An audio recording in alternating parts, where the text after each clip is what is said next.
सो आज हम पढ़ेंगे chapter 12 from NCERT that is respiration in plant.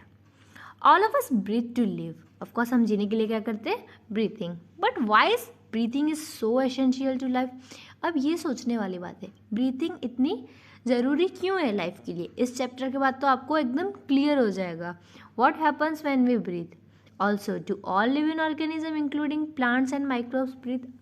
आपको पता है, आपने लोअर क्लास में तो पढ़ रखा होगा कि प्लांट्स भी ब्रीथिंग रेस्पिरेशन यानी करते हैं। हमने देखा था कि ह्यूमन बींग्स में कैसा होता है, हम O2 क्या करते हैं? इन करते हैं, हमको O2 चाहिए होता है बाहर एनवायरनमेंट से, ओके, और CO2 आउट करते हैं। ऑपोजिट होता है प्लांट्स में, ओके। तो हमको इतना तो क्लियर है, हाँ वो भी ब्रीथिंग करते हैं। Clear? All living organism need energy for carrying out daily life activity, okay. हम सब जो हमारी डेली लाइफ एक्टिविटीज़ होती है, हमको उसके लिए क्या चाहिए होती है? एनर्जी। कौन सी होती है डेली लाइफ एक्टिविटीज़? सो एब्जॉर्प्शन। एब्जॉर्प्शन यानी क्या होता है? जैसे आपने खाना खाया, ओके, पहले गया माउथ में, माउथ से आपने डाला इसोफेगस में, इसोफेगस से स्टमक में, स्टमक से इंटेस्टाइन। अब इंटेस्टाइन में जो न्यूट्रिशन हमने फूड के थ्रू लिए, अब वो एब्जॉर्ब करेगा, बॉडी का जो रिक्वायरमेंट है उसके लिए एब्जॉर्प्शन करेगा कि हाँ ये न्यूट्रिशन हमको बॉडी में चाहिए, तो बॉडी उसमें से क्या बनाएगी? एनर्जी बनाएगी। बट अगर एब्जॉर्प्शन ही नहीं हुआ तो क्या एनर्जी बन पाएगी? नो। तो एब्जॉर्प्शन बहुत इम्पॉर्टेंट स्टेप है। ट्रांसपोर्ट, अब जैसे हमने प्लांट में देखा है, हर जगह हर प्लांट में जैसे क्लोरोफिल नहीं होता, क्लोरोप्लास्ट नहीं होता, तो हर पार्ट में तो खाना नहीं बन रहा, फोटोसिंथेसिस नहीं हो रहा। तो ऑफकोर्स जिस पार्ट पे नहीं बन रहा वहाँ पे जहाँ से बन रहा है वहाँ से ट्रांसपोर्ट होना ज़रूरी है, ओके। मूवमेंट प्लांट्स में तो नहीं होती, हम ह्यूमन बींग्स में होती है। रिप्रोडक्शन और इवन ब्रीथिंग, ये सारे जो हमने एक्टिविटीज़ देखे उसके लिए क्या इम्पॉर्टेंट है? एनर्जी। एनर्जी तो होनी चाहिए ना ये सब करने के लिए। Where does all this energy come from? अब ये सारी एनर्जी आती कहाँ से? ऑफकोर्स हमको पता है, खाने से। हम खाएंगे तो हमको एनर्जी मिलेगी, सुना ही होगा, सबने बोला है। We know we eat food for energy, but how is this energy taken from food? चलो हमने ये भी सुन लिया कि हाँ हम खाएंगे तो हमको एनर्जी मिलेगी। अब हमारी बॉडी या प्लांट्स की बॉडी, हम किसी ओवरऑल फिलहाल बात कर रहे हैं, बट वहाँ से हम खाएंगे या प्लांट में खुद फोटोसिंथेसिस होगा, उस फोटोसिंथेसिस में से जो बना खाना और हमने जो खाया खाना, उसमें से बॉडी कैसे लेगी energy? Okay, how is this energy utilize? अब ऐसा होगा क्या, जब हमने खाया तब एनर्जी बन गया और हमने यूज़ कर डाला। अब तब की बात क्या होगा, जब हमने खाना नहीं खाया, हम फास्टिंग पे, तो क्या होगा? ऑफकोर्स हमारी बॉडी स्टोर करके रखती है फूड, तो यूटिलाइज कैसे होगी ये भी हम वो इस चैप्टर में सीखेंगे, okay. Do all food give same amount of energy? Do plants eat? अब ये सोचने वाली बात है, हम बोल रहे हैं कि हमको फूड में से एनर्जी मिलती है, तो क्या प्लांट्स खाते हैं क्या? ऑफकोर्स नहीं खाते। हमने क्या देखा था कि प्लांट्स अपनी एनर्जी यानी फोटोसिंथेसिस यानी खाना खुद बनाते हैं, उसको हम क्या बोलते हैं? जो अपना खाना खुद बनाते हैं उसको हम बोलते हैं autotrophs, okay. Where do plants get their energy from? And microorganism for their energy requirement do they eat food? अब आप ये समझ गए होंगे कि प्लांट को कैसे एनर्जी आएगी, वो अपना खाना खुद बनाएंगे। आपको लास्ट लेक्चर अगर आपने ठीक से देखा होगा मेरा, तो ये तो आपको क्लियर हो जाएगा। You may wonder at several question raised above, they may seem to be very disconnected. अब आप सोच रहे होंगे हम पढ़ तो रेस्पिरेशन रहे हैं, ये सब फूड आ गया, एब्जॉर्प्शन आ गया, ट्रांसपोर्ट आ गया, ये सब आपको बहुत डिस्कनेक्टेड लग रहा होगा, ओके। क्या है रेस्पिरेशन है तो हम क्लियर रेस्पिरेशन की बात करें कि हाँ ब्रीथिंग में ऐसा ऐसा होता है, O2 CO2 की बात करें, बट नहीं, आपको ऐसा लग रहा होगा, but in reality the process of breathing is very much connected to the process of release from energy. ये अभी हम देखेंगे ना सारी प्रोसेस, तो आपको पता चलेगा क्यों ये सब कनेक्टेड है। सो अब हम देखेंगे क्यों कनेक्टेड है, इसका आंसर यहाँ पे आएगा। अब all the energy required for life process is obtain by oxidation of some macro molecules. हमने लास्ट लेक्चर में देखा था फोटोसिंथेसिस, ओके। फोटोसिंथेसिस में क्या बन रहा था लास्ट में? Food, okay. ग्लूकोज बन रहा था, मेनली ग्लूकोज, ओके। सो ये है ग्लूकोज, अब आपको याद है ग्लूकोज किसके फॉर्म में स्टोर होता है प्लांट्स में? सो स्टार्च के फॉर्म में। क्लियर? अगर आपने लास्ट लेक्चर देखा होगा तो ये सब आपको क्लियर होगा। सो ये बना फोटोसिंथेसिस में लास्ट प्रोडक्ट क्या बना? ग्लूकोज बना। इसका ऑक्सीडेशन करेंगे हम। क्लियर? क्या कर रहे हैं हम? ऑक्सीडेशन। तो क्या बनेगा? CO2। Okay, water. अब बैलेंस कर देना इसको। ओके, और एनर्जी। ओके, तो हमको क्या चाहिए? ये खाना है। ओके, ये आपका खाना है, उसका हमने क्या किया? बॉडी ने क्या किया? ऑक्सीडेशन किया। क्लियर? उसमें से क्या बना? CO2 बना, वाटर बना और एनर्जी बनी। ये एनर्जी क्या करेगी? हमारी बॉडी में डिफरेंट एक्टिविटीज़ कराने में हेल्प करेगी। क्लियर? तो फूड में से कैसे बन रही है एनर्जी आपको क्लियर हुआ? कैसे? ग्लूकोज का हमने ऑक्सीडेशन कराया तो क्या बना? कार्बन डाइऑक्साइड बना, एनर्जी बनी और वाटर बना। Clear? Only green plants and cyanobacteria can prepare their own food. अब हमको पता है, हमने लास्ट चैप्टर में भी देखा है कि सिर्फ ग्रीन प्लांट्स और साइनोबैक्टीरिया और यही अपने खुद फूड बना सकते हैं। क्या हम बना सकते हैं क्या? No, by the process of photosynthesis they trap light. अब क्या हमने लास्ट में देखा था, लास्ट लेक्चर में, कि सन होता है, सन में से क्या मिलेगी हमको? लाइट एनर्जी मिलेगी। फोटोसिंथेसिस में क्या होता है? लाइट एनर्जी को ही किस में कन्वर्ट कर देते हैं? केमिकल एनर्जी में। Clear? Convert it into chemical energy that is stored in the bonds of carbohydrate like glucose, sucrose, starch। हमने देखा था ग्लूकोज बनता है, फिर किसके फॉर्म में स्टोर होता है? स्टार्च के फॉर्म में mainly. Okay, we must remember that in green plant too not all cells, tissue and organ photosynthesize. Only cells containing chloroplasts that are most often located in the superficial layer carried out the photosynthesis। अब हमने ये देखा था already last lecture में देखा था। क्या देखा था? कि ग्रीन प्लांट्स में भी सारे सेल, टिश्यू और ऑर्गन फोटोसिंथेसिस नहीं करते। जिसमें क्लोरोप्लास्ट है, क्लोरोफिल है, वही से फोटोसिंथेसिस कर पाएंगे। Okay, hence even in green plants all the organ, tissue and cell that are non-green need food for oxidation। of course ऐसा नहीं है ना एक ही पार्ट में फूड बन रहा है तो बस उसको ही नीड है, दूसरे पार्ट को भी तो नीड है ना फूड की। hence food has to be translocated to non-green plant। अब जहाँ पे फोटोसिंथेसिस नहीं हो रहा वहाँ हमको क्या करना पड़ेगा? फूड ट्रांसपोर्ट करना पड़ेगा। Clear? Animals are heterotrophic. Of course हम अपना फूड तो खुद नहीं बनाते, तो हम क्या है? हेट्रोटॉपिक। दे ऑब्टेन फूड फ्रॉम प्लांट्स। जो डायरेक्टली, यानी कोई वेजिटेरियन होता है, प्योर वेजिटेरियन, तो वो उसको हम क्या बोलेंगे? हर्बीवरस। और इनडायरेक्टली, अब समझो मैं वेजिटेरियन हूँ, मैं सिर्फ डिपेंड हूँ प्लांट्स पे, मतलब प्लांट्स में तो खाली ऐसे पत्ते खा रही हूँ ऐसा नहीं। ऑफकोर्स वीट, राइस, ये सब क्या है? प्लांट में से ही बन रहा है, तो मैं हर्बीवरस हूँ। अब मैंने खाया ये सब, राइस, वीट, रोटी, ये सब खाया, और मेरे को आके किसी एनिमल ने खाया, तो वो क्या हुआ? कार्निवरस। पर वो भी इनडायरेक्टली डिपेंड तो प्लांट पे ही है ना। मैं प्लांट पे डिपेंड हूँ तो ऑफकोर्स उसने मुझे खाया, तो वो प्लांट पे ही डिपेंड है। Clear? Saprophyte like fungi are dependent on death and decaying matters. Okay, saprophyte किस पे डिपेंड है? Death and decaying matter. What is important to recognize is that ultimately all the food that is required for life processes come from the photosynthesis। अब ये line आपको क्या बोलना चाहती है? ये लाइन आपको ऐसा बोलना चाहिए, सब कुछ फोटोसिंथेसिस पे डिपेंड है। जो उस सन हमको हमने देखा था, ये सन है। ओके, सन लाइट एनर्जी देगा, उससे क्या बनेगा? उससे क्या होगा? सॉरी, फोटोसिंथेसिस होगा। फोटोसिंथेसिस होगा, फोटोसिंथेसिस होगा तो प्लांट ग्रोथ करेंगे, उसके प्रोडक्ट कौन खाएंगे? हम खाएंगे, यानी एनिमल्स खाएंगे। ओके, तो सब कुछ डिपेंड किस पे? फोटोसिंथेसिस पे। Clear? This chapter deal with cellular respiration और mechanism of break down of food material within the cell to release energy.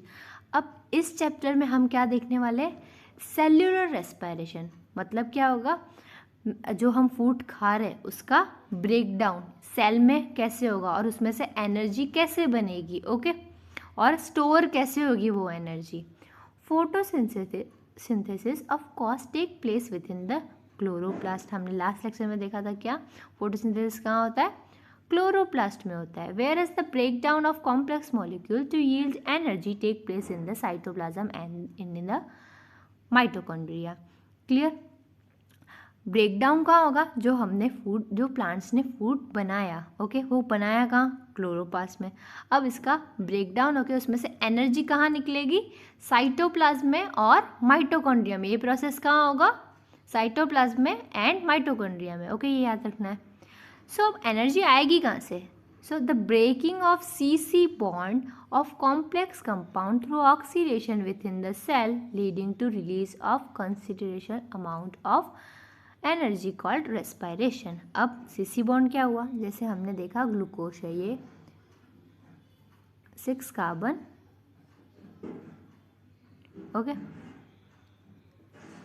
6 carbon glucose है, क्लियर। अब ये CC बॉन्ड टूटेगा तब क्या होगा, release of energy. Of course कोई bond है किसी से, जैसे दो चीज़ें किसी चीज़ से जुड़ी हुई है तो ऑफ कोर्स उसमें एनर्जी होगी, तो उसने जोड़ के रखी हुई है, क्लियर। जब ये बॉन्ड टूटेगा तब रिलीज होगी एनर्जी। फूड का बॉन्ड टूट, जैसे ग्लूकोज हमने खाया, ऑफ कोर्स फोटोसिंथेसिस से क्या बनाया, ग्लूकोज बनाया, उसमें हम उसको ब्रेक डाउन करेंगे तो हमको वहाँ से एनर्जी मिलेगी। ऐसे हमको फूड से क्या मिलती है, एनर्जी मिलती है, clear. The compound that are oxidise during this process, oxidise क्या हो रहा है, ग्लूकोज हो रहा है। हम ग्लूकोज को मतलब ब्रेक डाउन किसको कर रहे हैं, हम ग्लूकोज को, उसको हम क्या बोलते हैं, respiratory substrates. Usually carbohydrate are oxidise, so glucose क्या है, कार्बोहाइड्रेट, ओके, स्टार्च, सुक्रोज, ये सब हो सकता है, okay, oxidise to release energy. But protein, fat and even organic acid can be used as respiratory substrate in some plant under certain condition। किसी में protein, fats और इवन ऑर्गेनिक एसिड भी as a respiratory substrate use हो सकते हैं under some conditions, okay। During oxidation within a cell, all the energy contained in the respiratory substrate is not released free into the cell। अब ऐसा नहीं है जैसे ही हमने फूड खाया और सारी एनर्जी ब्रेक होके बॉडी को मिल गई, सेल को मिल गई, नहीं, ऐसा नहीं होगा। वो एनर्जी धीरे धीरे धीरे मिलेगी हमको, okay. It is released in a series of slow stepwise reaction control by enzyme. कैसे रिलीज होगा, स्लो स्टेप वाइज रिएक्शन से, वो कंट्रोल किससे, एंजाइम से, okay. And it is trapped as chemical energy in the form of ATP। अब जैसे ही वो energy बनेगी ATP के फॉर्म में हमारी बॉडी में वो स्टोर हो जाएगी, clear. Hence it is important to understand that the energy release from oxidation in respiration is not use directly but is use to synthesise ATP, okay. जैसे हमने फूड खाया, ओके, फूड का क्या हुआ, अब ग्लूकोज है उसका हमने ब्रेक डाउन किया या ऑक्सीडेशन कराया हमने, क्लियर। तो वो क्या हो जाए, उसमें क्या होगा, ATP जनरेट हो जाएगा। तो फिर ATP कब यूज़ होगा, जब हमारी बॉडी को एनर्जी चाहिए, क्लियर। फिर से रीड करते एक बार ये। Hence, it is important to understand that the energy released by the oxidation in respiration is not directly used, but it is used to synthesize ATP। क्या बनेगा, ATP बनेगा, which is broken down whenever energy needs to be utilized। जब हमारी body को energy चाहिए तब ATP broke हो जाएंगे और फिर वहाँ से हमको एनर्जी मिलेगी।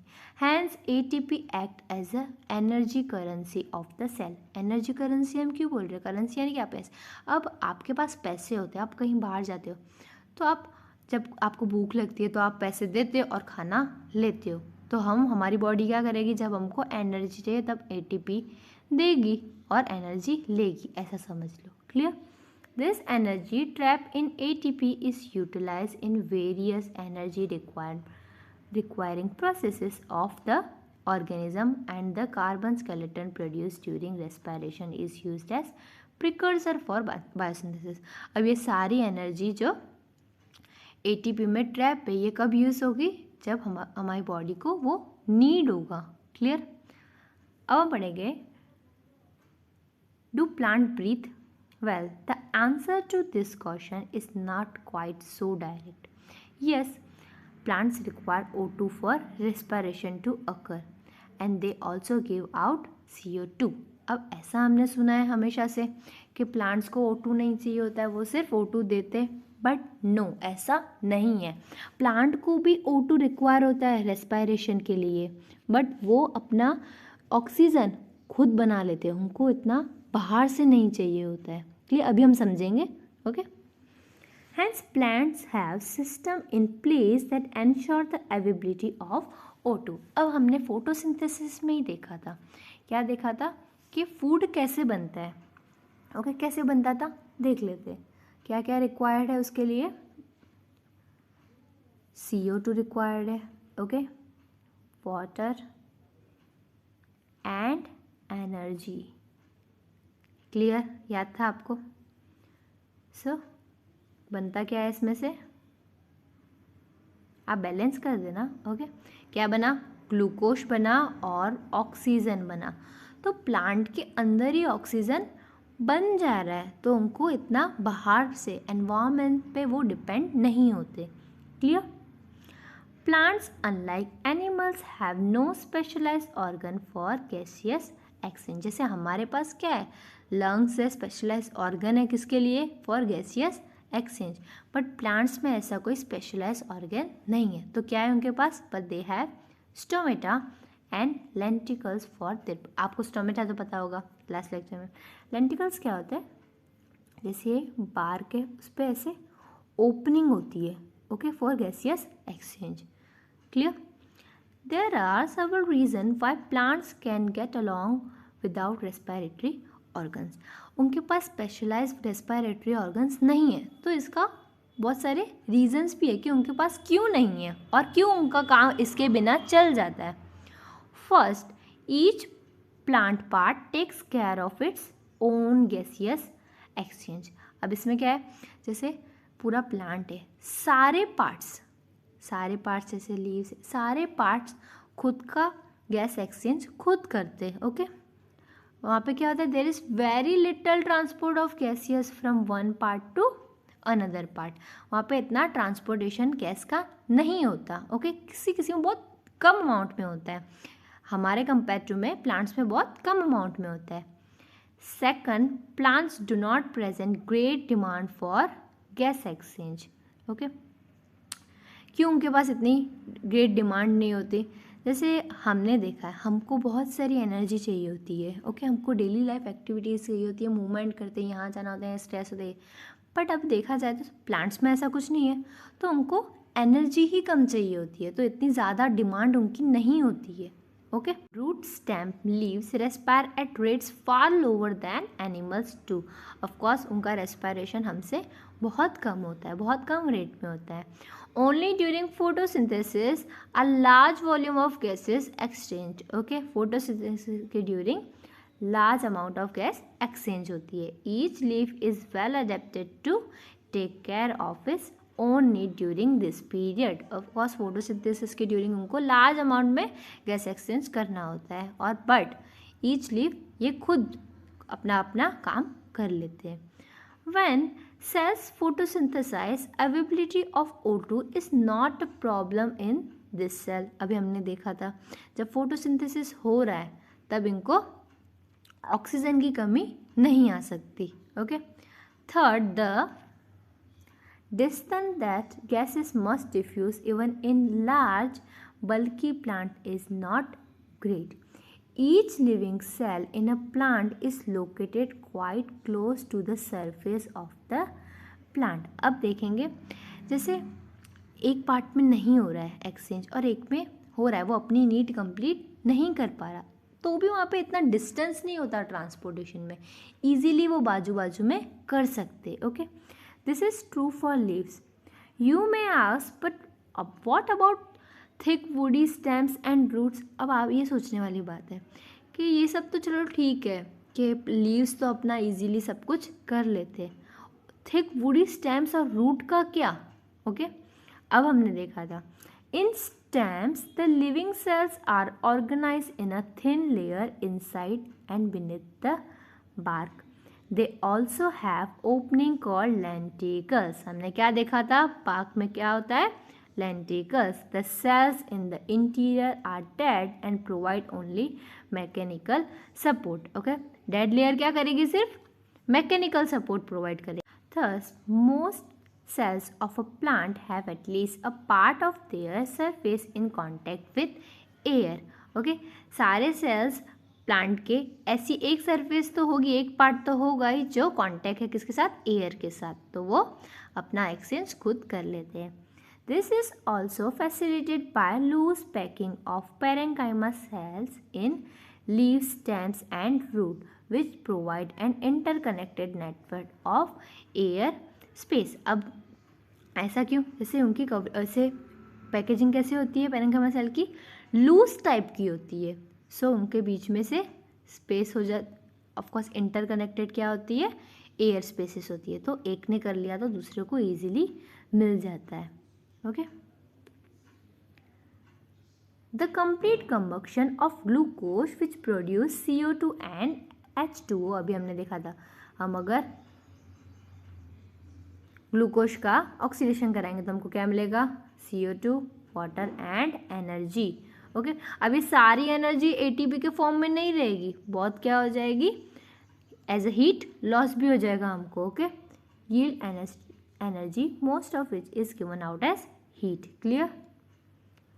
If this energy is to be useful to the cell, it should be able to utilize it to synthesize other molecules that the cell requires. The strategy that the plant cell uses is to catabolize the glucose molecule in such a way that not all the liberated energy go out to the heat. अब देखो, अब हमने देखा कि energy जो बन रही है वो क्या, एज अ हीट बहुत सारी लॉस हो जाती है। ओके, बट प्लांट्स क्या करते हैं, एक स्ट्रेटजी यूज़ करते हैं, उनके सेल्स एक स्ट्रेटजी यूज़ करते हैं, ग्लूकोज का कैटाबॉलिज्म। अब कैटाबॉलिज्म मतलब क्या होता है, कॉम्प्लेक्स सब्सटेंस को हम सिंपल में कन्वर्ट कर रहे हैं। ऑफकोर्स अब ग्लूकोज क्या है, कॉम्प्लेक्स है 6 कार्बन वाला, तो हमने उसको सिंपल में कन्वर्ट कर दिया कार्बन डाइऑक्साइड और वाटर में।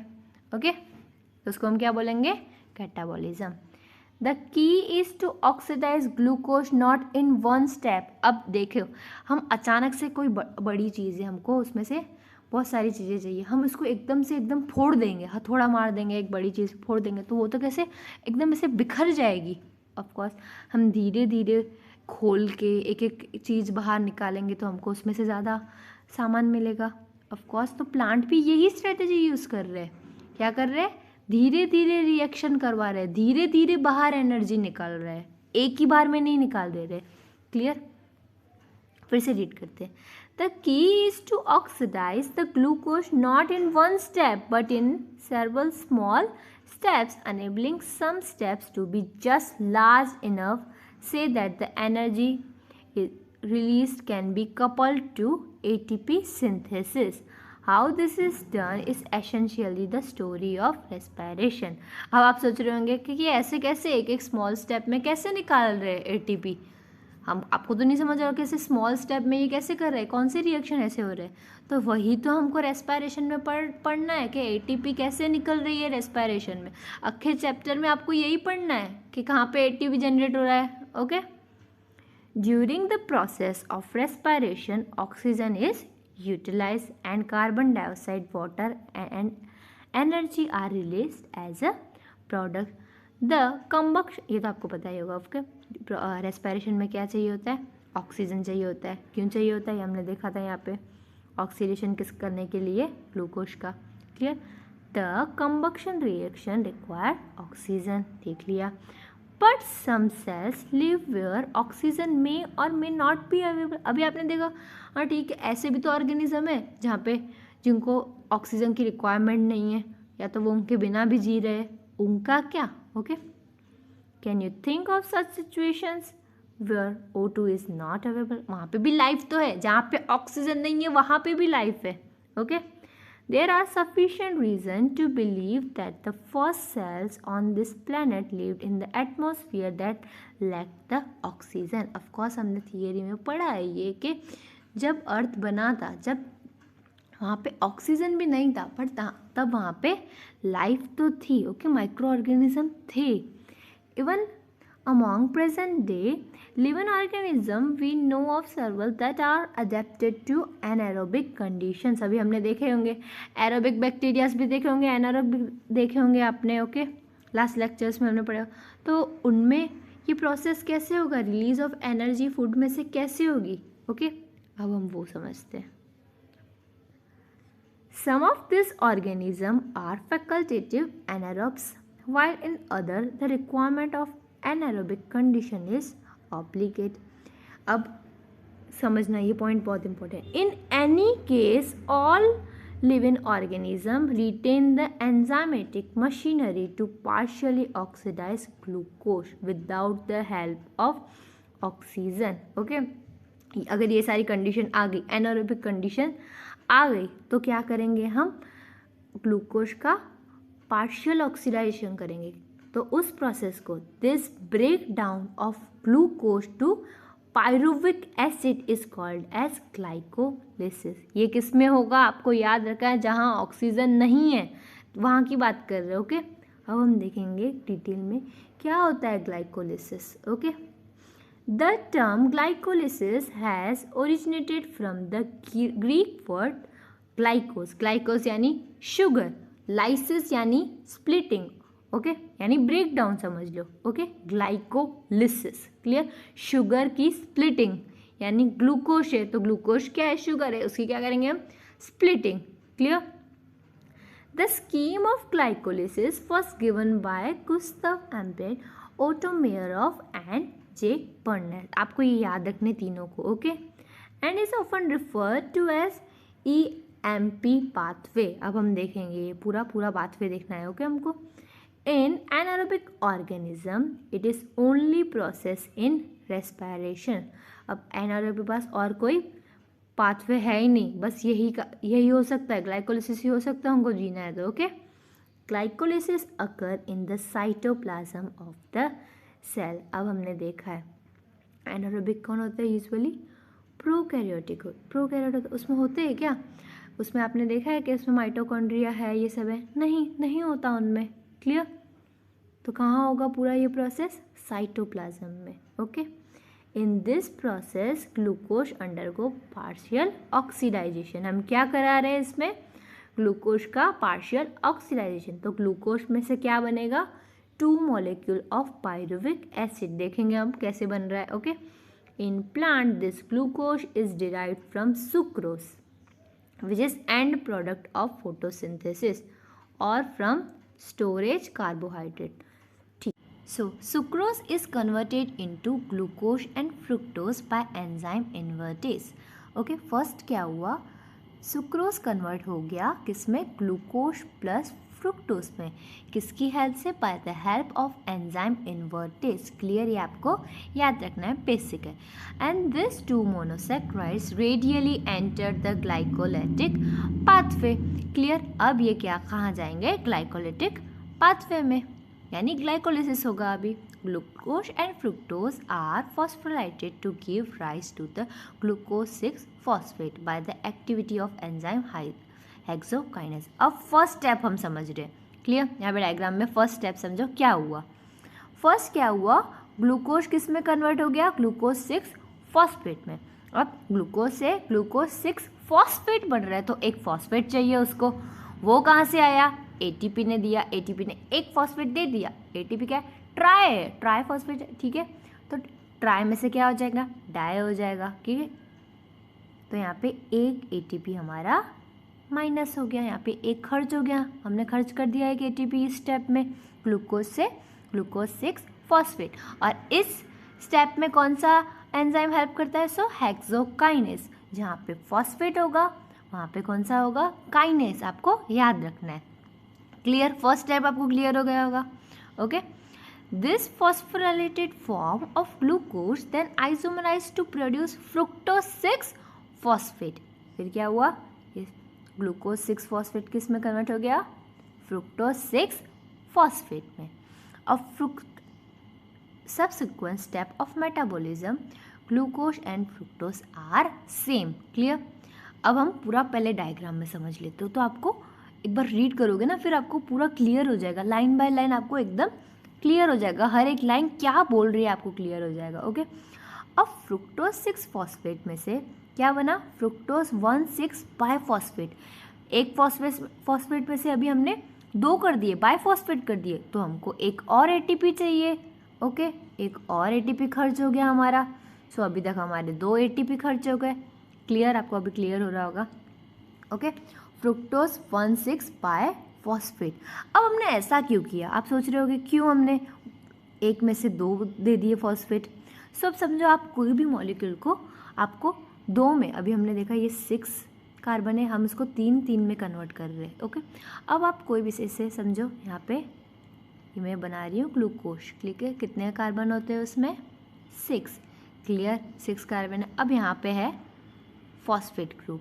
क्लियर? अब मेरे को इसको 2 में डिवाइड करना है, मैं यहाँ से डिवाइड कर दूंगी, तो क्या ये और ये सेम हुआ? ऑफ कोर्स नॉट, दोनों सेम नहीं हुआ, इसके पास तो फॉस्फेट बचा ही नहीं। तो हमको दोनों को डिवाइड करना है, तो हमको यहाँ पे भी एक फॉस्फेट देना पड़ेगा ना। तो हमने यहाँ पे भी एक फॉस्फेट दे दिया, तो क्या नाम पड़ गया इसका? क्लियर? 1 और 6 यानी बाइफॉस्फेट। अब आपको क्लियर हुआ होगा। ओके, मैं एटीपी वाला लिख दूँ यहाँ पे एक गया, हमारा एक गया यहाँ पे। ओके, अभी तक 2 खर्च कर दिए हमने एटीपी, याद रखना है। क्लियर? अब फ्रुक्टोज 1,6 बाइफॉस्फेट किस में कन्वर्ट हो गया? Triose phosphate. इसको हम और क्या बोल रहे हैं? Glyceraldehyde 3 phosphate. यहाँ पे क्या है? अल्डिहाइड है। यहाँ पे ट्रायोस फॉस्फेट कौन सा है? तो डाइहाइड्रोक्सी एसीटोन। यहाँ पे क्या है? कीटोन है। दोनों कितने? 3 कार्बन के। क्लियर? हमने क्या कर दिया? 6 में से हमने 2 कंपाउंड बना दिए 3 कार्बन के। क्लियर हुआ होगा अभी आपको। ओके, देन फिर ये क्या है? आइसोमर से। Okay, clear? फिर क्या? 2 triose phosphate. Okay, 2 triose phosphate मिला के क्या बन गए? 2 ट्रायोस बाइफॉस्फेट। क्लियर? इसको हम क्या बोलेंगे? 1,3 फॉस्फोग्लिसरिक एसिड। क्लियर? इतना क्लियर? और इस प्रोसेस में हमको क्या मिलता है? एक यहाँ पे एनर्जी रिलीज होती है, तो हमको क्या? NAD से हमको NADH मिलता है। अब आपको पता होगा, एक NADH इलेक्ट्रॉन ट्रांसफर सिस्टम में जाएगा तो हमको क्या देगा? 2 ATP। क्लियर? तो हमको यहाँ पे +2 हो गया। ओके, ऊपर क्या था? 2 माइनस हो गए थे, यहाँ पे +2 हो गया। क्लियर? आगे बढ़ते हैं। Then 2 triose bisphosphate convert into 2 triose phosphate. एक फॉस्फेट हमने निकाल दिया। अब देखो, बाय से एक फॉस्फेट हो गया, तो एक निकाला ना हमने, तो फिर ADP से हमको ATP, तो हमको एक प्लस हुआ क्या? ATP। कैसे प्लस हुआ समझना। बाइफॉस्फेट में से हमने क्या कर दिया? फॉस्फेट कर दिया, तो हमको एक फॉस्फेट बच गया। तो ADP क्या है? डाइफॉस्फेट है, तो हमने उसको ट्राइफॉस्फेट, तो हमको एक मिल गया। क्या मिल गया? ATP मिल गया। क्लियर? फिर ट्रायस फॉस्फेट किस में कन्वर्ट होगा? फॉस्फोग्लाइसरेट में। क्लियर? देन 2 फॉस्फोग्लाइसरेट किस में कन्वर्ट हुआ? Phosphoenol pyruvate. अब फॉस्फोइनॉल पाइरुवेट लास्ट स्टेप है ये ग्लाइकोलिसिस का, ध्यान से देखना क्या हुआ यहाँ पे। 2 फॉस्फोइनॉल पाइरुवेट किस में कन्वर्ट हो गया? पाइरुविक एसिड में। ओके, पाइरुविक एसिड में, तो हमने क्या निकाल दिया इसमें से? फॉस्फेट निकाल दिया। तो यहाँ पे भी हमारा क्या बन गया? एक ATP। क्लियर? यहाँ पे भी एक बना, यहाँ पे भी एक बना, और 2 ऊपर माइनस हुए थे। क्लियर? अभी हम काउंट कर रहे हैं क्या हुआ हमारा नेट। क्लियर? इतना आपको क्लियर? अभी हम लाइन टू लाइन भी एक बार देख सकते हैं। ऑफकोर्स मैं सब यहाँ पे लाइन टू लाइन क्लियर कर रही हूँ। यहाँ पे कहाँ पे थे हम? Okay. Glucose and fructose are phospholipid to give rise to the glucose 6-phosphate by the activity of enzyme hexokinase. Clear ये step सबको? Okay. This phosphorylated form of glucose then isomerized to produce fructose 6-phosphate. Clear? Subsequent steps देख लिए हमने ये figure में. Okay. In glycolysis, a chain of 10 reaction under the control of different enzyme take place to produce pyruvate. देखा हमने last में क्या बन रहा है, pyruvate. While studying the steps of glycolysis, please note the step at which utilization और synthesis of ATP. हमने देखा कहाँ कहाँ utilize, कहाँ हम दे रहे हैं और कहाँ से हमको मिल रही है, synthesize हो रही है. ओके. और NADH का भी हमको ध्यान रखना है कहाँ कहाँ बना. Okay. ATP is utilized at 2 steps. कौन से 2 स्टेप थे? First in the conversation of glucose into glucose six phosphate. First ATP कहाँ यूज हुआ? जहाँ से ग्लूकोज 6-फॉस्फेट में कन्वर्ट हो रहा था. एक ATP यूज हो गया, यूटिलाइज हो गया. क्लियर? सेकंड कहाँ यूज हो रहा था? In the conversation of fructose six phosphate into fructose one six biphosphate. Clear? दिख रहा है सबको? यहाँ पे दूसरा हमारा खर्च हो गया. अभी तक हमने 2 खर्च कर लिए. क्लियर? 2 खर्च हुए. अब हम गिनेंगे हमको प्रॉफिट कितना हुआ. अब the fructose one six biphosphate split into dihydroxy acetone. देख लिया हमने फॉस्फेट एंड 3-फॉस्फोग्लिसरॉल्डिहाइड. क्लियर? ये दोनों स्टेप क्लियर आपको? 3 कार्बन के बन गए. फ्रुक्टोज कितना 6 कार्बन का था. हमने 2 कंपाउंड उसमें से बना दिया, एक एल्डिहाइड वाला एक कीटोन वाला. Clear?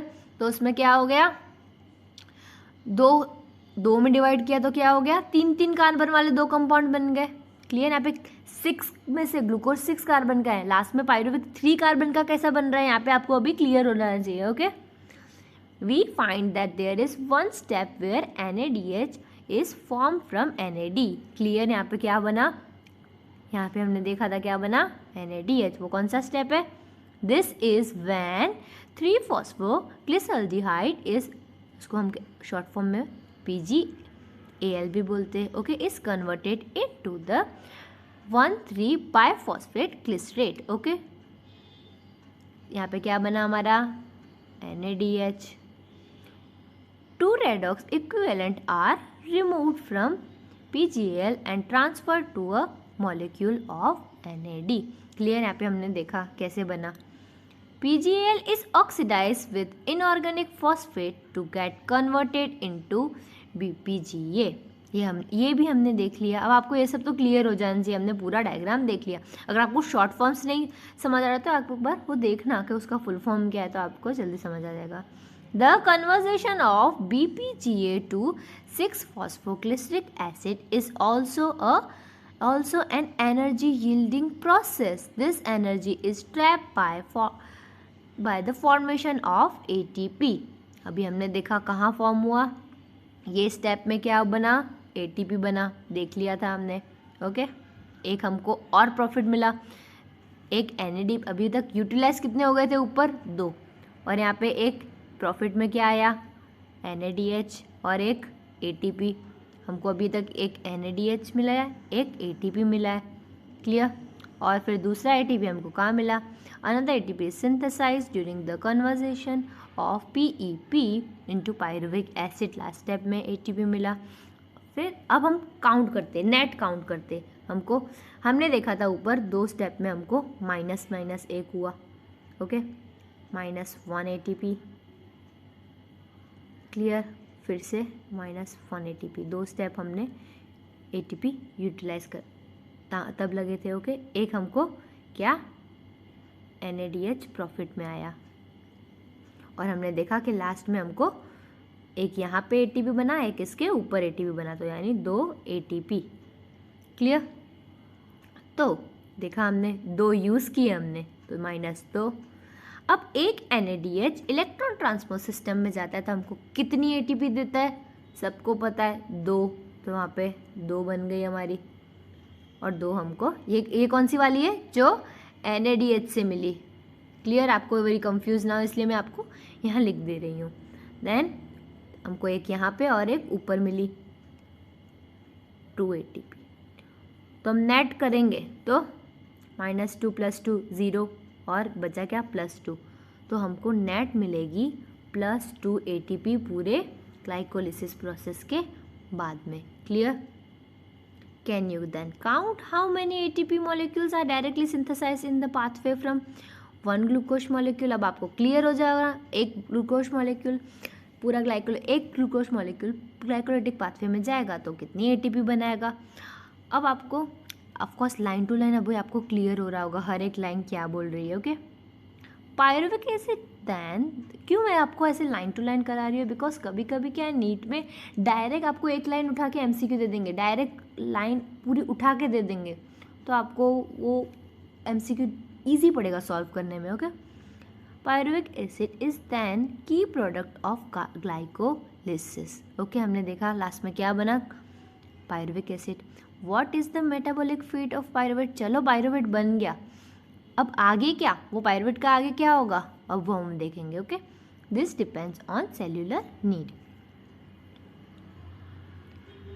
There are 3 major ways in which different cells handle pyruvic acid produced by glycolysis. अब different cells different तरीके से हैंडल करेंगे पायरुविक एसिड को।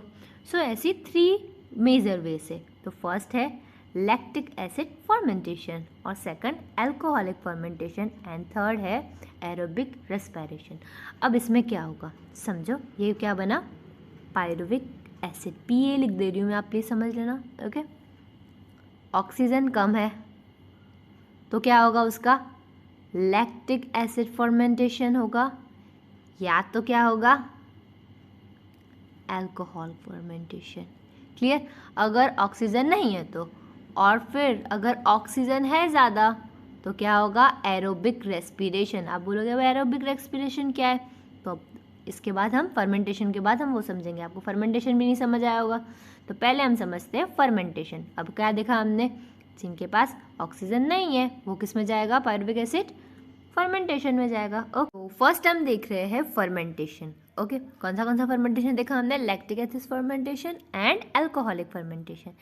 इन फर्मेंटेशन से bye yeast the incomplete oxidation of glucose is achieved under anaerobic condition by sets of reaction where pyruvic acid is converted into the carbon dioxide and the ethanol. Ethanol में convert हुआ, यानी ये कौन सा fermentation है, alcoholic fermentation. ये आपको clear हो जाना चाहिए। ओके, तो यीस्ट में क्या हुआ, incomplete oxidation of glucose is achieve under anaerobic condition. वहाँ पे क्या होगा, पायरुविक एसिड किस में कन्वर्ट हो जाएगा, इथेनॉल एंड कार्बन डाइऑक्साइड में। द एंजाइम पायरुविक एसिड, अब इसमें एंजाइम कौन से होंगे, pyruvic acid decarboxylase and alcohol dehydrogenase catalyze this reaction. Other bacteria produce lactic acid from pyruvic acid. ये कौन सा फर्मेंटेशन हुआ, लैक्टिक एसिड फर्मेंटेशन। ओके, ये हम डायग्राम में देख लेते हैं। तो आपको अभी इतना तो क्लियर हुआ होगा कि ये ग्लूकोज पहले ग्लिसरॉल्डिहाइड 3-फॉस्फेट में कन्वर्ट हो, ये हमने ग्लाइकोलिसिस के स्टेप्स हैं। ओके, ये 6-फॉस्फोग्लिसरिक, फिर पायरुविक एसिड लास्ट में फॉर्म हुआ। क्लियर? अब पायरुविक एसिड या तो लैक्टिक एसिड बनाएगा या तो इथेनॉल बनाएगा। क्लियर? और दोनों में अब देखो यहाँ पे क्या हुआ, NADH NAD में कन्वर्ट हुआ, यहाँ पे भी ऐसा हुआ। क्लियर? यहाँ पे आपको क्लियर हो गया होगा, दोनों में एक एक NADH गया। Okay, in animal cells also like muscles during exercise when oxygen is inadequate for cellular respiration pyruvic acid is reduced to lactic acid। अब जब हम एक्सरसाइज करते हैं तो हमको पता है कि हम कैसे हैवी ब्रीथिंग करते हैं, तब क्यों, बिकॉज हमारी बॉडी में ऑक्सीजन कम होने लगता है। ओके, तब क्या होता है, पायरुविक एसिड जो एंड प्रोडक्ट है ग्लूकोज का, वो क्या होता है, लैक्टिक एसिड में कन्वर्ट हो जाता है। The help of lactic dehydrogenase the reducing agent is NADH which is reoxidised to NAD in both processes. हमने देखा।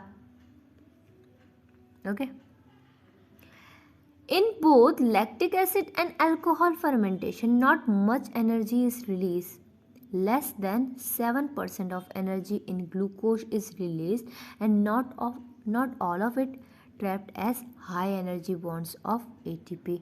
Also, the processes are hazardous. Either acid or alcohol is produced. अब हम देखेंगे. Okay, यहाँ पे देखते हैं. What is net ATP that is synthesized? अभी हमने देखा कितनी सिंथेसाइज हुई, आपको वो गिननी है.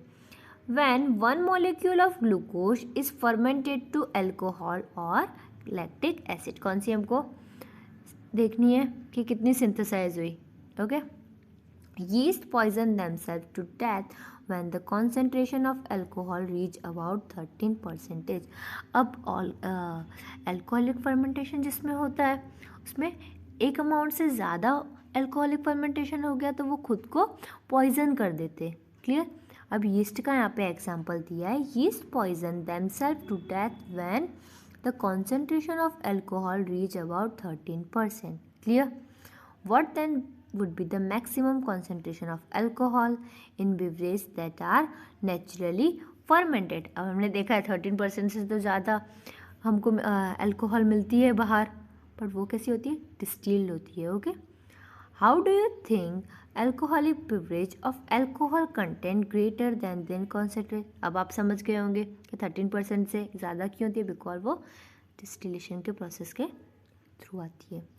What then is the process by which organism can carry out complete oxidation of glucose and extract the energy stored to synthesize a larger number of ATP molecules needed for cellular metabolism? अब यहाँ पे तो हमने देखा ज़्यादा ATP तो बन नहीं रही है, इतनी एनर्जी तो बन नहीं रही है. Okay.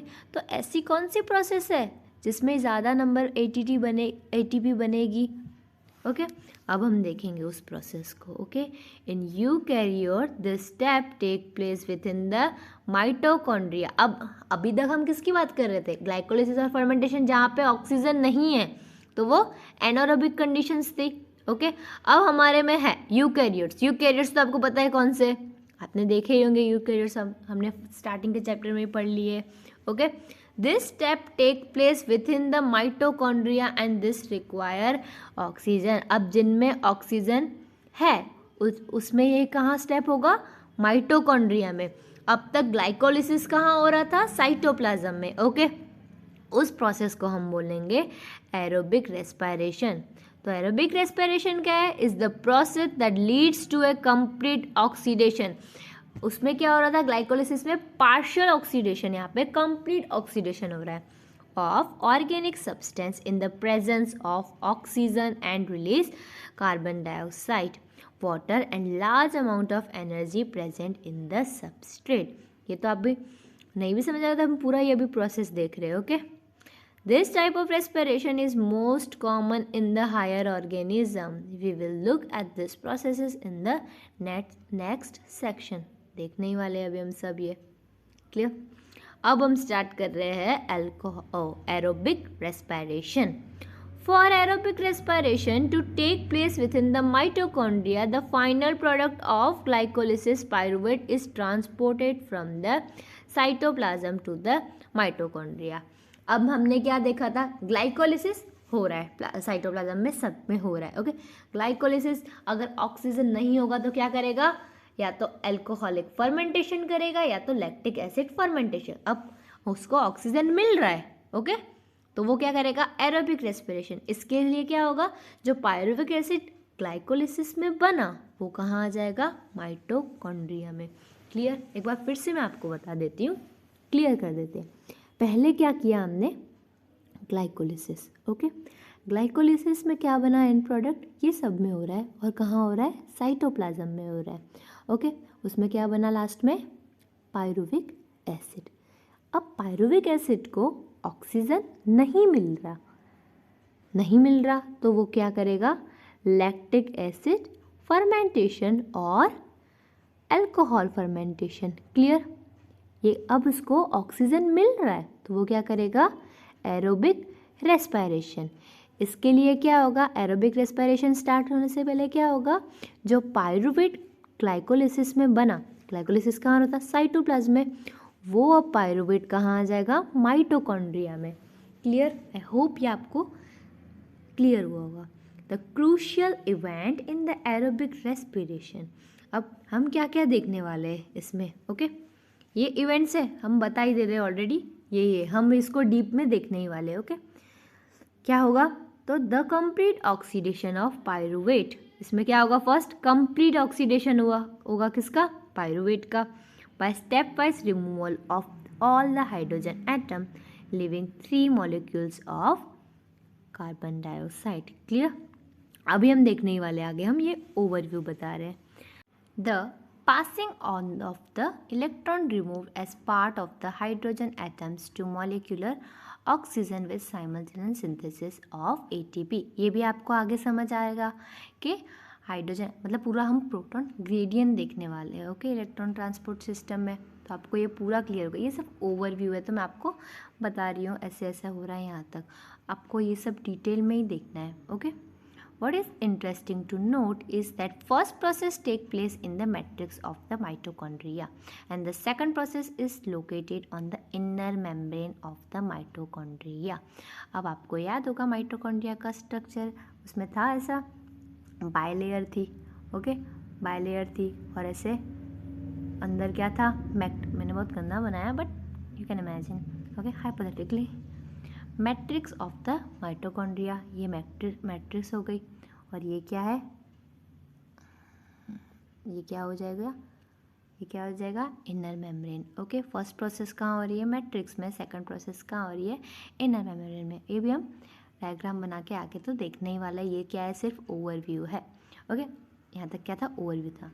Pyruvate which is form by the glycolytic catabolism of the carbohydrate in the cytosol after it enters mitochondria matrix undergo oxidative decarboxylation। अब क्या हुआ?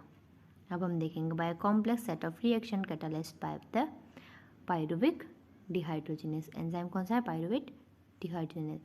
The reaction catalyzed by pyruvic dehydrogenase required the particle। अब coenzymes होंगे इसमें, कौन से coenzymes है? NAD और कोएंजाइम A। तो फर्स्ट क्या हुआ समझना ये रिएक्शन में? पायरुविक एसिड जो ग्लाइकोलिसिस के एंड में बना, कोएंजाइम कौन से? कोए एंड NAD आया with the help of pyruvate dehydrogenase किस में कन्वर्ट हो गया?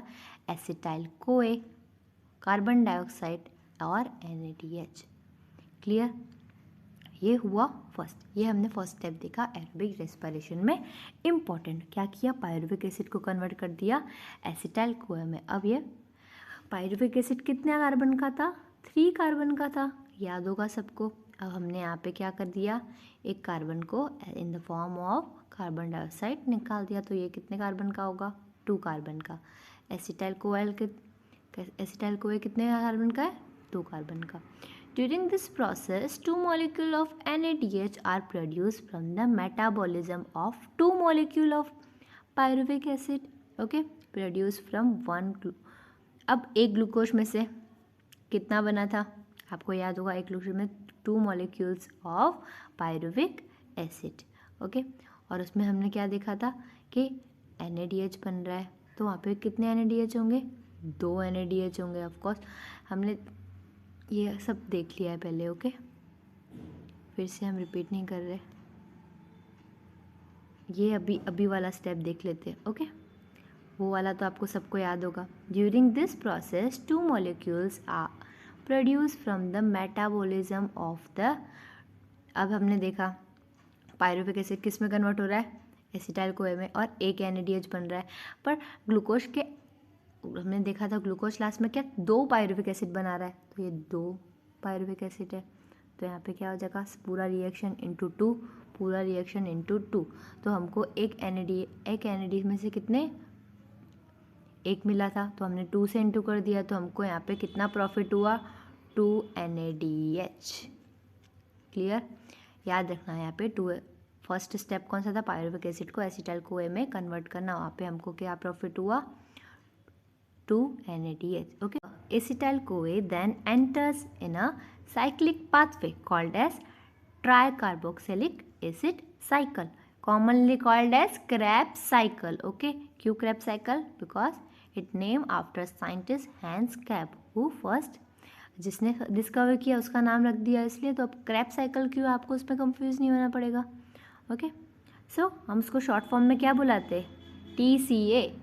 तो फर्स्ट क्या होगा स्टेप, हमने देखा कि पायरुविक एसिड को हमने किस में कन्वर्ट कर दिया? एसिटाइल कोए में। अब एसिटाइल कोए आ गया क्रैब साइकिल में। Okay, the TCA cycle start with the condensation of acetyl group with oxaloacetic acid। अब क्या हुआ हम देख रहे हैं यहाँ पे डायग्राम में। फर्स्ट हम डायग्राम समझते फिर हम रीड करते तो आपको क्लियर हो जाएगा। क्लियर? अब फर्स्ट स्टेप हमने देख लिया ऊपर, पायरुवेट कन्वर्ट हो गया एसिटाइल कोएंजाइम ए में। क्लियर? एसिटाइल कोए जिसको हम बोल रहे हैं उसमें कन्वर्ट हुआ। ओके, तो NADH से NADH मिला। सब क्लियर है आपको, ये हमने ऊपर देख लिया। अब फर्स्ट स्टेप क्या होगा? एसिटाइल कोए किसके साथ कंबाइंड होगा? ऑक्सेलो एसिटिक एसिड। क्लियर? वो कितने कार्बन का है? 4 कार्बन का। और एसिटाइल कोए कितने कार्बन का है? 2 कार्बन का। तो ये दो मिला के क्या बनाएंगे? 6 carbon citric acid. Clear? Acetyl CoA 4 carbon का, ये 2 कार्बन का, दोनों ने मिला के बनाया 6 कार्बन का साइट्रिक एसिड। क्लियर? सबको इतना क्लियर हो जाना चाहिए। फिर साइक्लिक एसिड किस में कन्वर्ट हुआ? कीटो ग्लूटाटेरिक एसिड। सबको दिख रहा है। और उसने तब क्या किया? एक CO2 रिलीज कर दिया। तो एक CO2 एक कार्बन गया। ओके, 6 में से क्या हो गया? 5 कार्बन वाला हो गया। क्लियर? सबको क्लियर हो रहा होगा अभी। Then alpha keto glutaric acid converted into 4 carbon succinic acid. और यहाँ पे क्या हुआ? एक CO2 और निकल गया। अब हम देखेंगे कि अभी एनर्जी का क्या हो रहा है। ओके, साइट्रिक एसिड से यहाँ पे हमने देखा, यहाँ पे क्या हुआ होगा? कार्बन बॉन्ड टूटा होगा। क्लियर? तो ऑफ कोर्स एनर्जी जनरेट हो गई होगी। तो NAD किस में कन्वर्ट हो गया? NADH में। तो एक प्रॉफिट यहाँ मिल गया हमको। ओके, हमको नेट काउंट करने, सो आप ध्यान देते रहना इस पर। ओके, फिर 5 कार्बन से 4 कार्बन सक्सेनिक एसिड बना। तब क्या हुआ? एक NADH में कन्वर्ट हो गया। और क्या हुआ? GDP कन्वर्ट हो गया GTP में। याद रखना है ये सब। ओके, फिर सक्सेनिक एसिड किस में कन्वर्ट हुआ? मैलिक एसिड में। ओके, वहाँ क्या हुआ? ये फर्स्ट टाइम जनरेट हुआ, याद रखना। ओके, FAD कन्वर्ट हो गया FADH में। Okay, clear? इतना क्लियर हो गया क्या क्या कहाँ बन रहा है। ओके, अब मैलिक, अब ये साइकिल है तो हमको फिर से आके रुकना कहाँ है? ऑक्जेलिक एसिटिक एसिड पे रुकना है। फिर मैलिक एसिड कितना? 4 कार्बन कर दिया हमने, फिर से 4 कार्बन ऑक्सिलो एसिड में कन्वर्ट हो जाएगा। फिर ये साइकिल फिर से रिपीट होगी। क्लियर? आपको ये सब क्लियर हो जाना चाहिए अब तक। ओके, कहाँ कहाँ क्या क्या खर्च हो रहा है वो आपको ध्यान रखना है। अब हम करते हैं रीड तो करना ही पड़ेगा। Read line to line clear होना चाहिए। ऐसी हमने कोई भी लाइन रीड की कि हमको नहीं समझ आ रही है, ऐसा नहीं होना चाहिए NCERT में। Okay,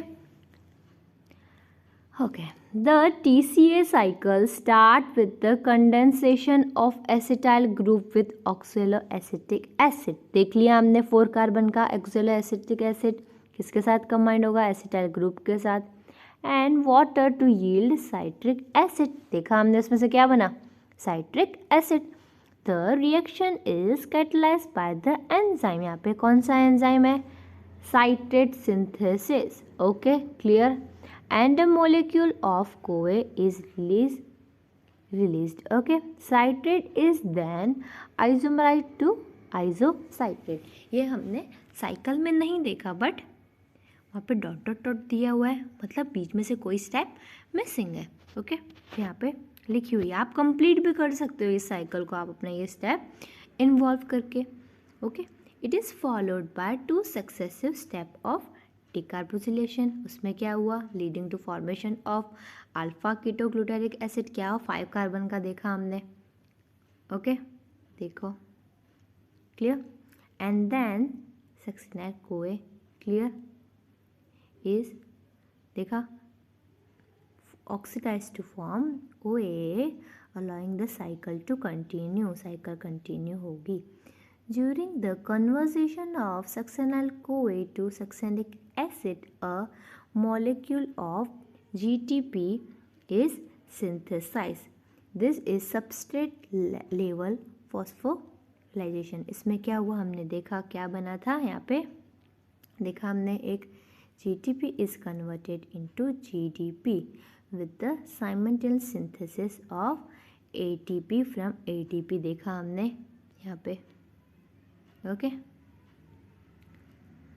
this is substrate level phosphorylation. So क्या बोलते हैं, substrate level phosphorylation. In a coupled reaction, GTP is converted into GDP with the simultaneous synthesis of ATP from ADP. Also, there are 3 points in the cycle where NADH is reduced to NADH. Okay हमने देखा NAD किस में reduce हो जाएगा, NADH में 3 points पे 1, 2 and 3. Clear, सबको clear है. एक पॉइंट पे देखा हमने FAD is reduce to FADH. Clear. The continued oxidation of acetyl CoA via TCA cycle requires the continued replenishment of the oxaloacetic acid, the first member of the cycle. कौन है first member, oxaloacetic acid. In addition, it also required regeneration of NAD and FAD from NADH and FADU. अब देखो summary, हम ना भी summary देख लेते हैं. हमने क्या देखा इस साइकिल में. क्लियर. पायरुविक एसिड देखा ही देखा स्टार्टिंग में. ओके 4 NAD कैसे, अब बोलोगे हमने तो साइकिल में 3 ही देखे. नो, बट यहाँ पे भी तो देखो ना, पायरुवेट वाला एसिटाइल पे तब तो एक बन रहा था ना यहाँ पे. सो 4 कैसे हुए मैं आपको बता देती हूँ. 1, 2, 2, 3 एंड 4. क्लियर.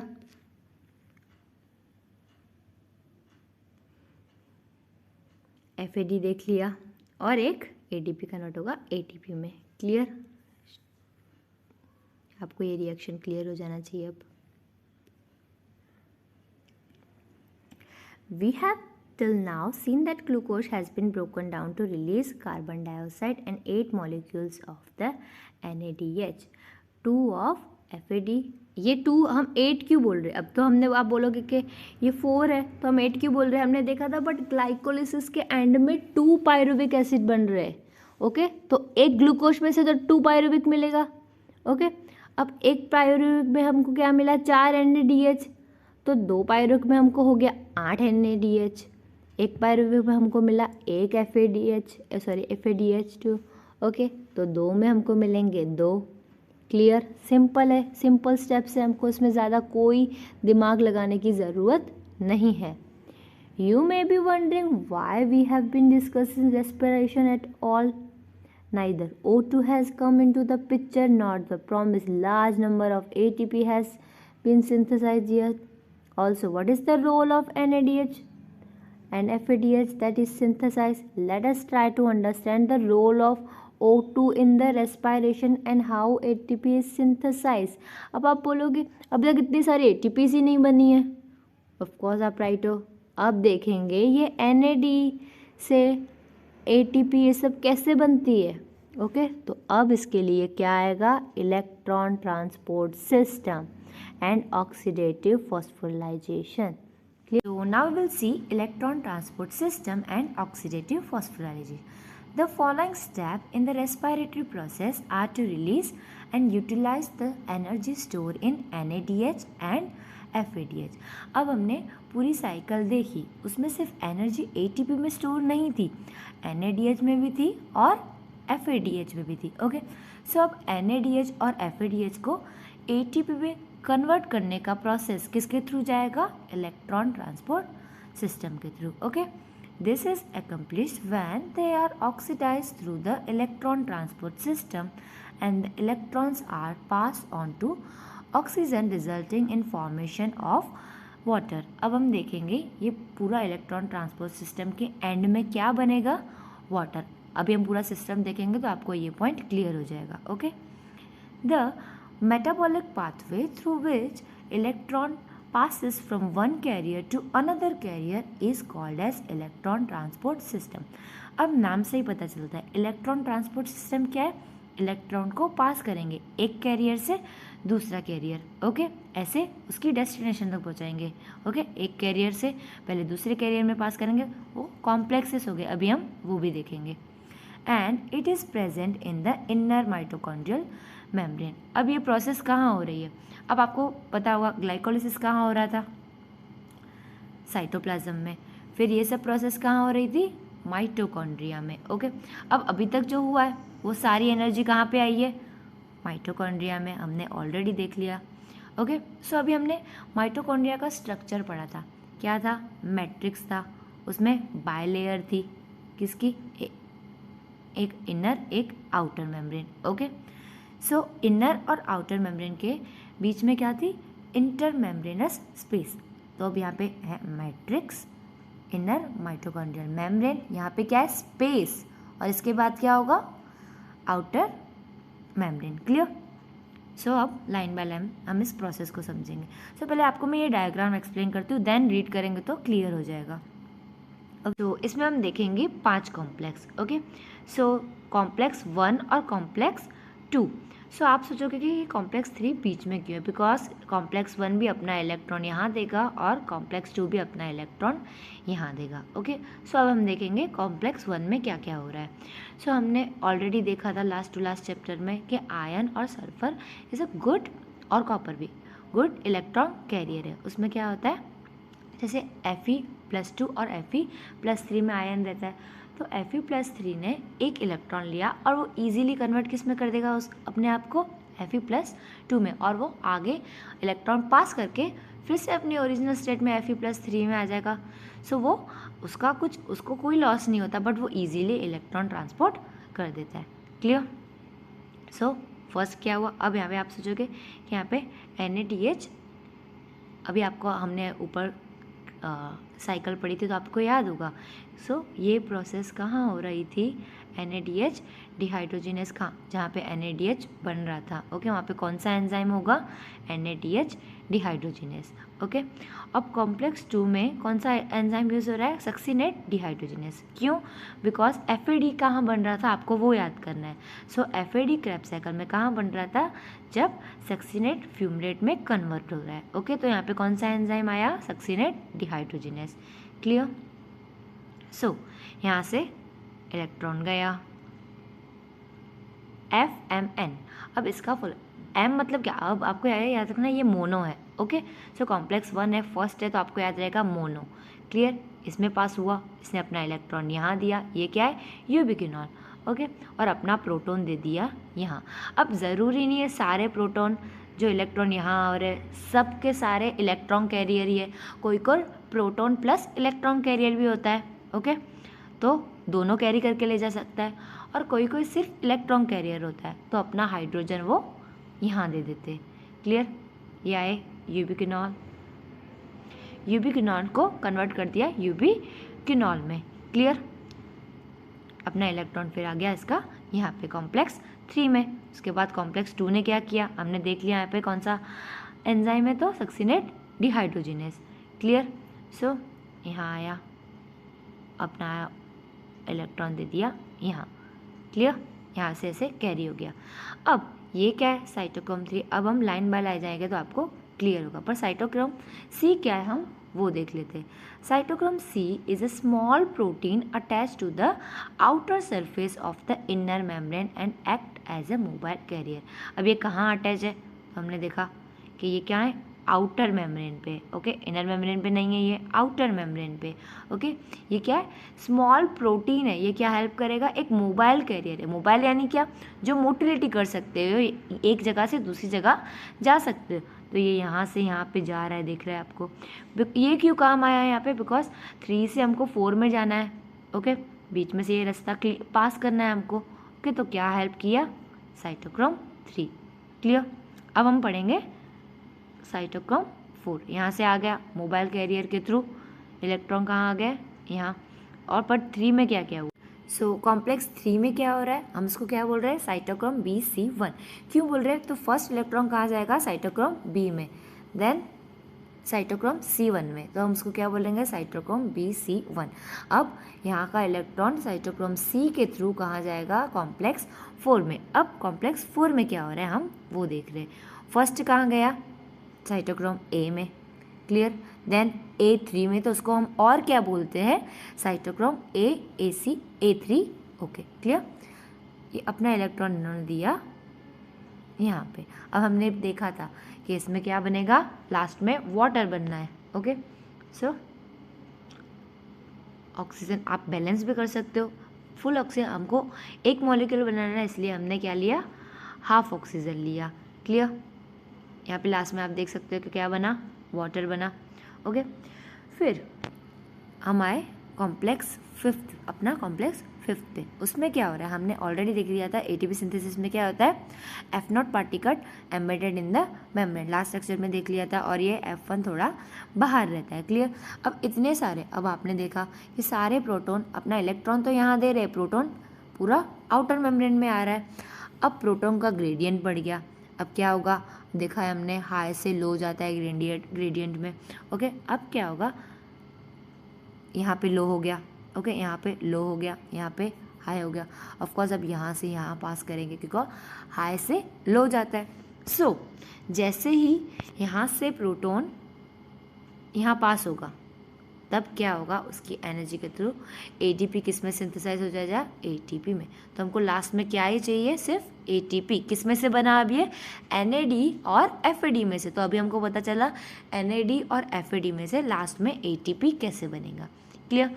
अब हम एक बार लाइन टू लाइन रीड कर लेंगे।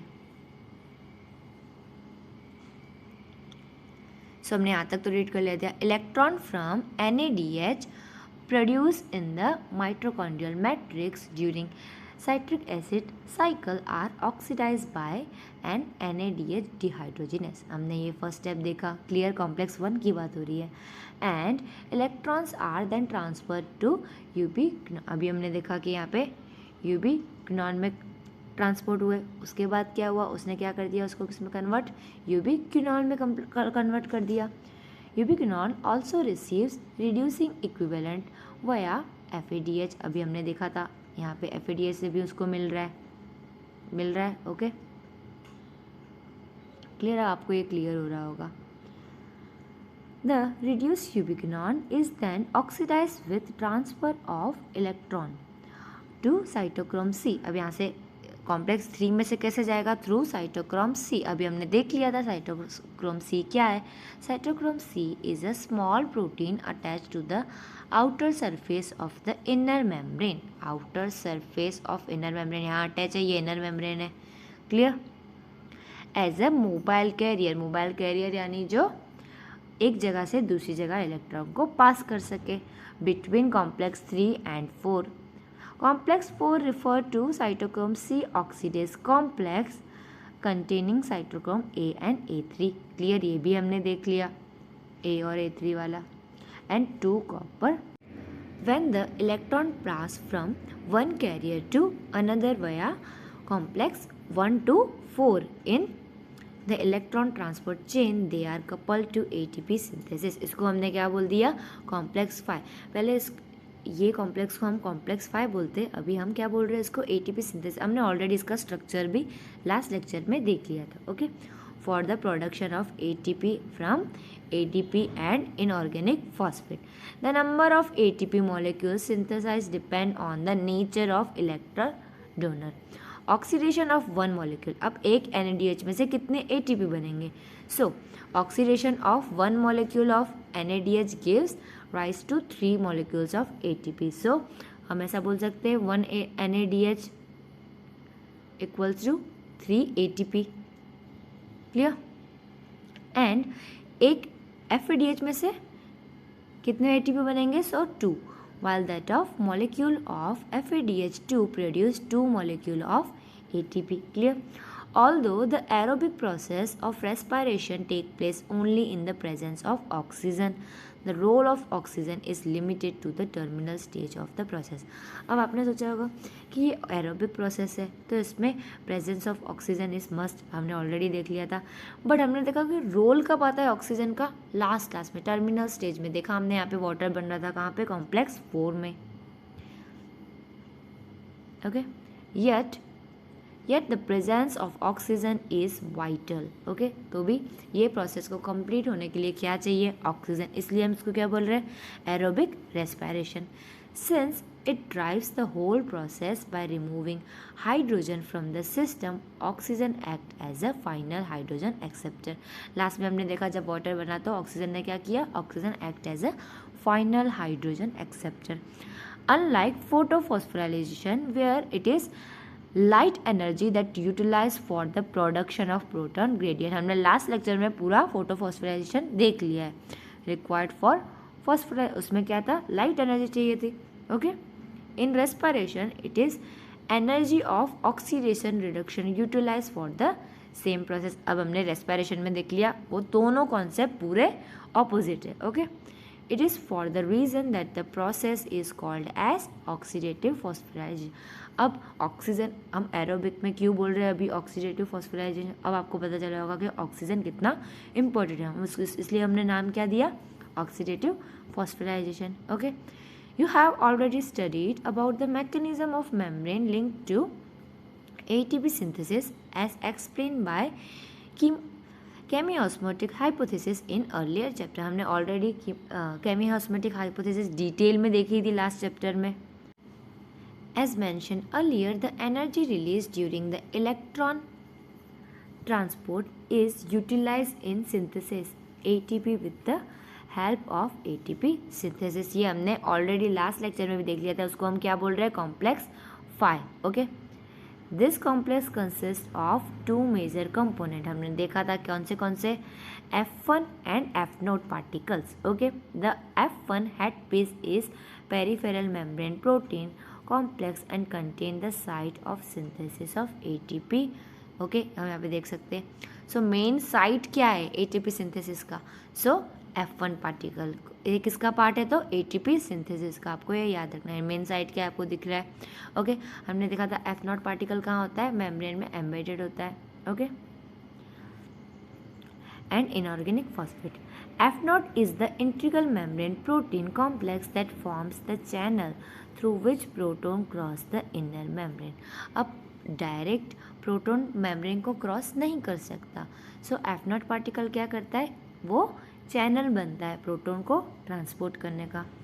The passage of proton through the channel is coupled to catalytic site of F1 component for the production of ATP. For each ATP production, 4 proton passes through F0 from the intermembrane space. अब दिख रहा है। अब first पहले क्या था, NCERT में correction था, यहाँ पे 2 लिखा हुआ था। सो अब थियरी में तो करेक्ट हो गया है, डायग्राम में करेक्ट होना बाकी है। सो यहाँ पे क्या आएगा, 4। क्लियर, ये बुक में आगे करेक्शन हो जाएगा। क्लियर, अब आपको क्लियर हो गया प्रोसेस। अब हम देखेंगे द रेस्पिरेटरी बैलेंस शीट। सो अब हम देखेंगे the respiratory balance sheet. It is possible to make calculation of the net gain of ATP for every glucose molecule oxidized, but in reality this can remain only a theoretical exercise. अब हम calculation तो कर सकते हैं कि every glucose पे हमको कितनी नेट गेन ऑफ ATP हुआ, बट ये सिर्फ थियोरेटिकली पॉसिबल है। Okay, this calculation can be made only on certain assumption. So ये हमने जो कैलकुलेशन करी कि कितने ATP सिंथेसाइज हुए, ये क्या है, कौन से अजम्पशन पे हमने की, अभी हम वो देखेंगे। There is sequential orderly pathway functioning with one substrate forming the next and with glycolysis TCA cycle and ETS pathway following one after another. अब हमने देखा ये सारे हमने ATP कैसे कैलकुलेट किए कि यहाँ पे एक ऑर्डरली पाथवे है, पहले ग्लाइकोलिसिस हो रहा है, फिर TCA साइकिल देखी, इलेक्ट्रॉन ट्रांसफर सिस्टम देखा। ओके, ये क्या है, एक सिक्वेंशियल पाथवे है। The NADH synthesized in glycolysis is transferred into mitochondria and undergoes oxidative phosphorylation. हमने देखा था अब ग्लाइकोलिसिस कहाँ हो रहा था, साइटोप्लाज्म में, वहाँ से कहाँ ट्रांसपोर्ट हुआ, माइटोकॉन्ड्रिया में. ये भी हमको क्लियर, हमने ऑलरेडी देख लिया ये. None of the intermediate in the pathway are utilized to synthesis any other compound. अब हमने ये जो assumptions ये हमने किया कि इतनी हमको नेट गेन हुआ, बट हमने वो किस में से, अब सारे ग्लूकोज में से हमने क्या देखा, सिर्फ ATP बन रहा है, बट और कोई भी इंटरमीडिएट नहीं, पाथवे में कहीं पे भी ATP नहीं जा रहा या और कुछ नहीं बन रहा. सो अब हम देखेंगे और क्या क्या हो सकता है. ओके, पॉसिबिलिटीज़ क्या क्या है इंटरमीडिएट्स के, हमने काउंट करते वक्त ये सब नहीं देखा.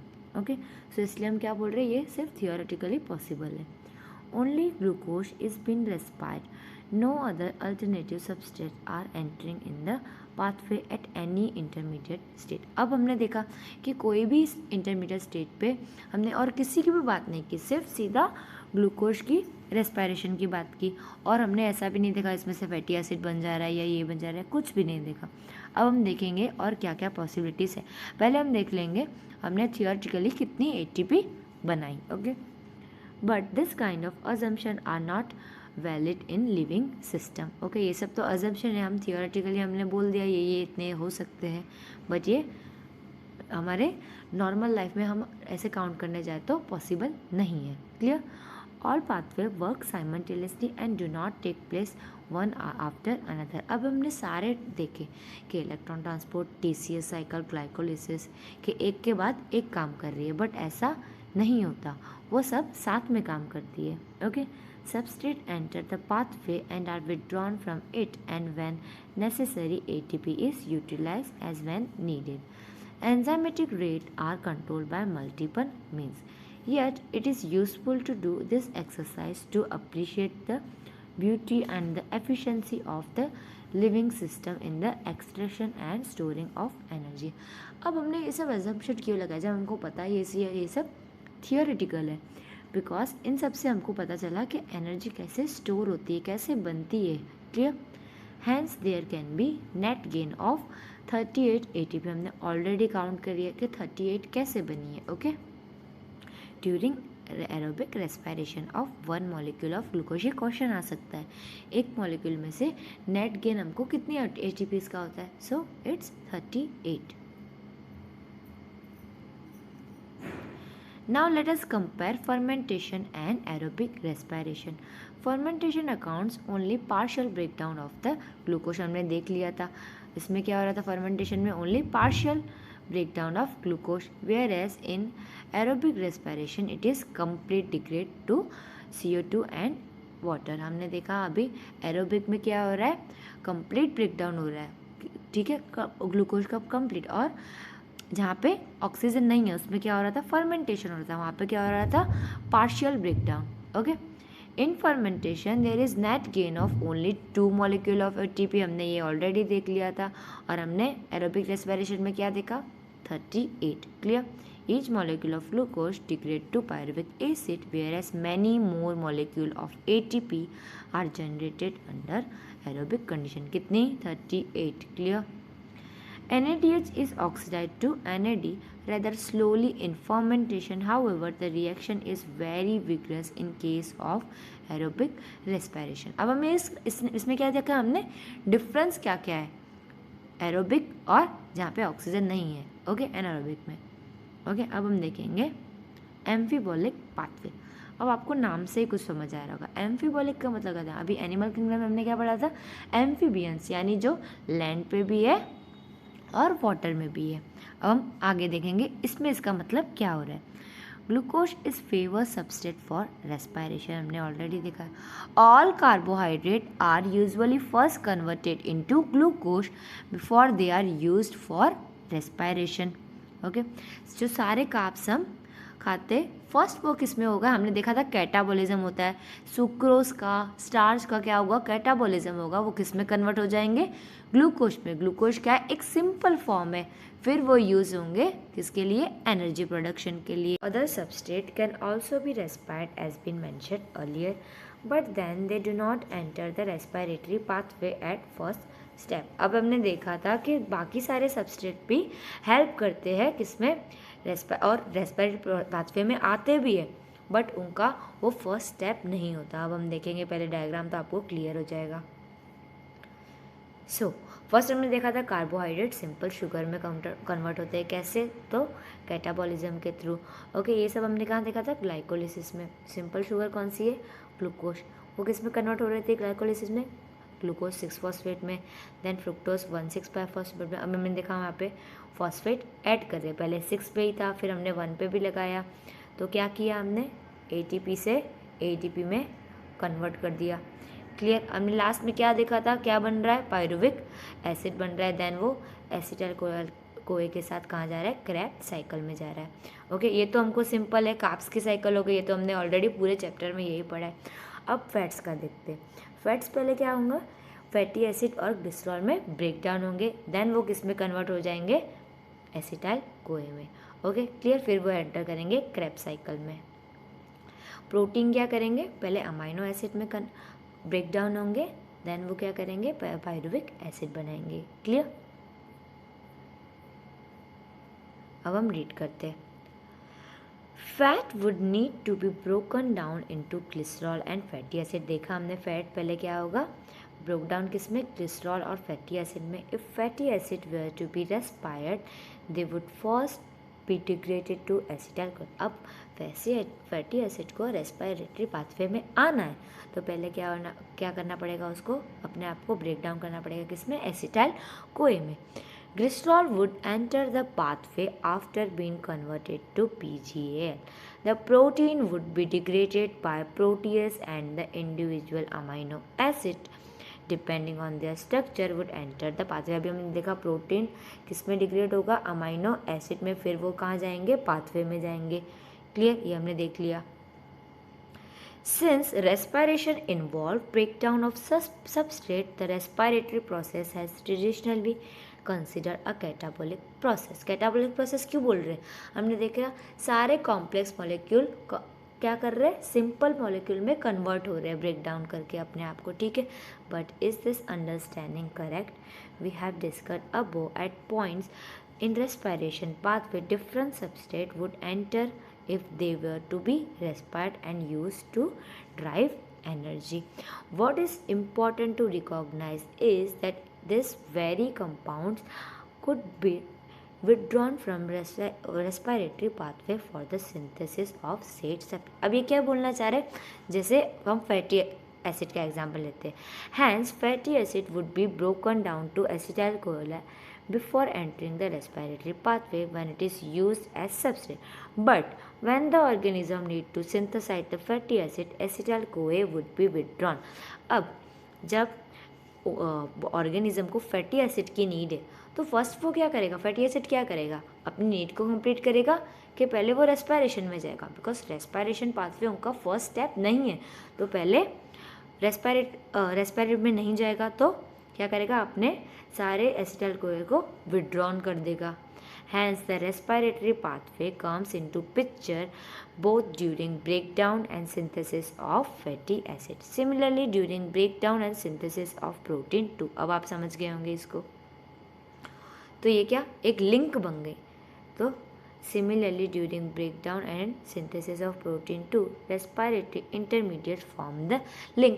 अब प्रोटीन और फैटी एसिड तो क्या लिंक बना रहे, वहाँ भी काम कर रहे, यहाँ भी काम कर रहे, तो हमने क्या बोला, ये ड्यूअल नेचर हो गया। ओके, जैसे एनिमल किंगडम में किसका, एम्फीबियन में था, इसलिए हम ये पाथवे को क्या बोल रहे हैं, एम्फीबोलिक pathway. Clear. Breaking down process within the living organism is catabolic and synthesis is anabolic. Synthesis क्या होता है, अब ब्रेकिंग डाउन क्या होता है, बड़े से छोटे में हम ब्रेक डाउन कर रहे हैं, उसको क्या बोलेंगे हम, कैटाबोलिज्म। किसी चीज़ को सिंथेसाइज कर रहे हैं, ऐसे छोटे छोटे छोटे ब्लॉक मिला के एक पूरा हम प्रोटीन बना रहे हैं, तो हम इस प्रोसेस को क्या बोलेंगे, anabolism. Clear. It would hence better to consider the respiratory pathway as an amphibolic pathway. तो respiratory pathway क्या हुआ, amphibolic, यानी उसके ड्यूअल नेचर है। ओके, सो हम सिर्फ कैटाबोलिक पाथवे नहीं बोल सकते। सो आज हम हमारा चैप्टर यहीं पे फिनिश करते हैं। Thanks for watching.